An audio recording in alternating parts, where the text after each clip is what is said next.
Hello කොහොමද හැමෝටම අද මං ඔයාලත් එක්ක ෂෙයා කරගන්න යන්නේ මගේ චූටි බිස්නස් එක ගැන. මේක ඇවිල්ලා ටෝට් බෑග් බිස්නස් එකක්. කැන්වස් මැටීරියල් එකකිනුයි ලිනන් මැටීරියල් එකකිනුයි කරන හෑන්ඩ් පේන්ටින් වලින් කරන බිස්නස් එකක්. ඉතින් කොහොමද ටෝට් බෑග් එකක් හරියටම මහගන්නේ කියලා අද මං ඔයාලත් එක්ක ෂෙයා කරගන්නවා. එහෙනම් වැඩි කතා නැතුව අපි යමු වීඩියෝ එකට. අපිට මේක මහගන්න ඕනි වෙනවා අමු රෙද්දක් නැත්නම් කැන්වස් කියලා කියන්නේ. කැන්වස් රෙද්දක් ඕනි වෙනවා. ඒත් එක්කම කතුරක් ඕනි, මැනගන්න ටේප් එකක් ඕනි, මාකර් ගන්න මොකක් හරි පෙන්සිල් එකක් ඕනි. ඒ වගේම එදිනෙදාට පාවිච්චි කරන පෙන්සිල් එකක් සහ අඩි රූලක්. ඒත් එක්කම සෙට් කරගන්න අපිට කටු ටිකක් ඕනි. ඊට පස්සේ මෙන්න මේ වගේ මේස් එක රෙද්දේ එලාගෙන ගානට තියාගෙන ඒකේ මැනගන්න ඕනි අපි එක එක සයිසස් වලට මැනලා බෑග්ස් මහන්න පුළුවන්. මම නෝමලි මහන බෑග් එක සෙන්ටිමීටර් 40 35. ඉතින් පළල සෙන්ටිමීටර් 35ක්, මැහුම් වාසිත් එක්ක සෙන්ටිමීටර් 37කුත්, දිග සෙන්ටිමීටර් 40ක්, මැහුම් වාසිත් එක්ක සෙන්ටිමීටර් 42කුත් මැනගන්නවා. මේක පුරුදු කෙනෙක්ට නම් ටක් ටක් ගාලා ගොඩක් එකට තියලා කපලා මහන්න පුළුවන්. ඒත් මම මේකට තාම අලුත් නිසා ඉතින් ගානට එක එක තියලා තමයි කපා ගන්නෙ. වැඩි හොඳටත් එක්ක ඉතින් මාක් කරගත්ත තැන් වල ටේප් එක තියලා ආයෙ පෙන්සිල් එකකින් ඉරි ඇඳලා තමයි කපා ගන්නෙ. පටි මහ ගන්න ඕනේ නිසා මේකේ පටි මම දිග ගන්නවා සෙන්ටිමීටර් 65ක්, පළල සෙන්ටිමීටර් 7ක් ගන්නවා මැහුම් වාසිත් එක්ක. සාමාන්‍ය එතකොට අමතක කරන්න එපා මේ බෑග් එක මේ පේන්ට් කරනකොට යටට මොකක් හරි ෆයිල් එකක් හරි පොතක් හරි දාලා පේන්ට් කරගන්න. නැත්නම් ආපහු වැදෙන හින්දා මේ පේන්ටින් පිටිපස්සෙත් ගෑවෙන්න පුළුවන්. මේකට මම මුලින්ම බ්ලොක් එකට තමයි පේන්ට් එක දාගන්න යන්නේ. ඒකට යූස් කරන්නේ මම ෆැබ්‍රික් කලර්ස්. ෆැබ්‍රික් කලර්ස් ගත්තාම මේක වෝටර් ප්‍රූෆ්. ඒ නිසා දිගු කාලයක් බෑග් එකට දැම්මහම පාවිච්චි කරන්න පුළුවන් කියලා හිතනවා. මම මේ බෑග් එකට හાર્ට් ෂේප්ස් වලින් තමයි ඩිසයින් එක යන්නේ බ්ලූ කලර් එකෙන්.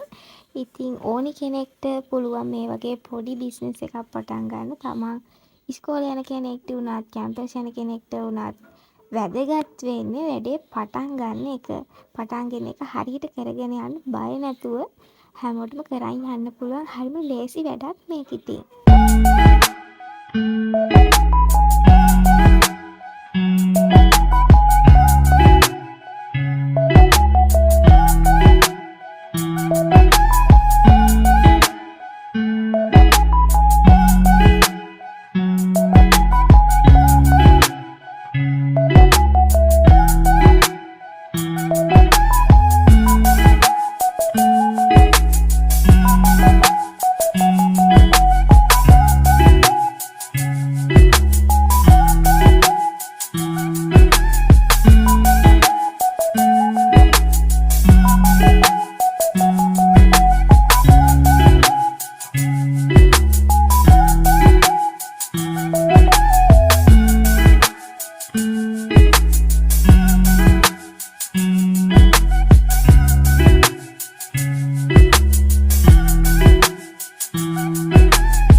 4ක් වේලෙන්න තියලා ඊට පස්සේ තමා මේ බෑග් එක අයන් කරගන්න ඕනේ.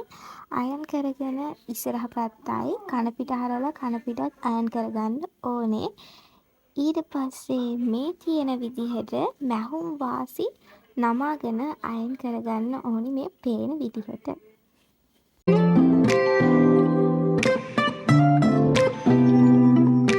පටි දෙක අරගෙන පටි දෙකේත් මැහුම් වාසි තියලා ගහනට අයන් කරගන්න ඕනි.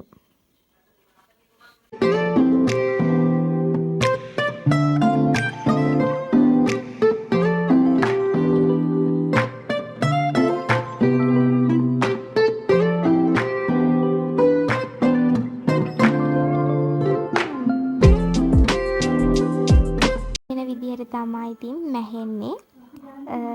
පටි දෙක මේ විදිහට මැව්වට පස්සේ තමා බෑග් එකට මම සෙට් කරන්න යන්නේ.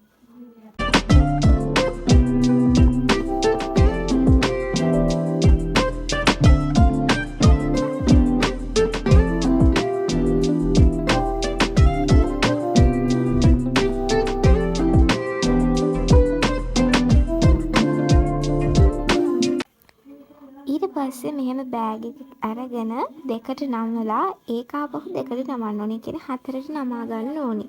නමාගෙන බෑග් එකේ සෙන්ටර් එකේ මේ විදිහට මම ඇල්පෙනිති ගහ ගන්නවා. එතකොට මට කාදුව සෙට් කරන්න ලේසි වෙන්න ඕනේ නිසා. මේක ගානට මැනලා කරන්නත් පුළුවන්. මේ විදිහට කරාම ලේසි නිසා තමයි මම මේ විදිහට කරන්නේ. ඉතින් පටි දෙක ඔන්න ඔය විදිහට ඇල්පෙනිති වලින් සෙට් කරන් මේක කරනකොට ටිකක් පරිස්සම් වෙන්න ඕනේ. මොකද මේ මහපු පැති දෙක මම කෙළවරට හිටින විදිහට තමයි පටි සෙට් කරගන්නේ. නැත්තම් පටිය කැරකෙනවා. ඒ නිසා ඒකත් හරියට බලලා කල්පනාවෙන් තමයි කරගන්න ඕනේ.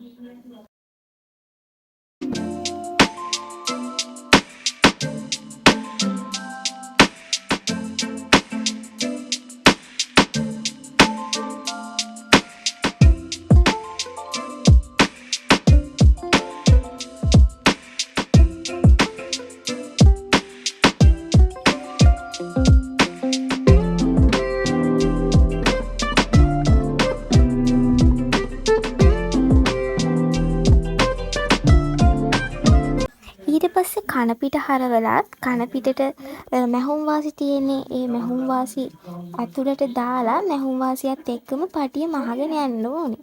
මෙන්න මේ පේන විදිහට. එහෙම මහලා ඉවර වුණාම හොඳ පිටට හරවලා පටිය කෙලින් තියලා ආපහු හොඳ පැත්තෙන් මහගෙන යන්න ඕනේ. එතකොට තමයි කාදුව හරි. දැන් කාදු දෙක හරියටම හරි. ඊට පස්සේ මේක කන පිට හරවලා දෙපැත්ත මහගන්න ඕනිනේ.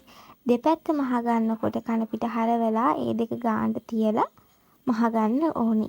මේ දෙකේ නූල් ඇදෙන නිසා මෙන්න මේ විදිහට මහුමක් ගහ ගන්නවා.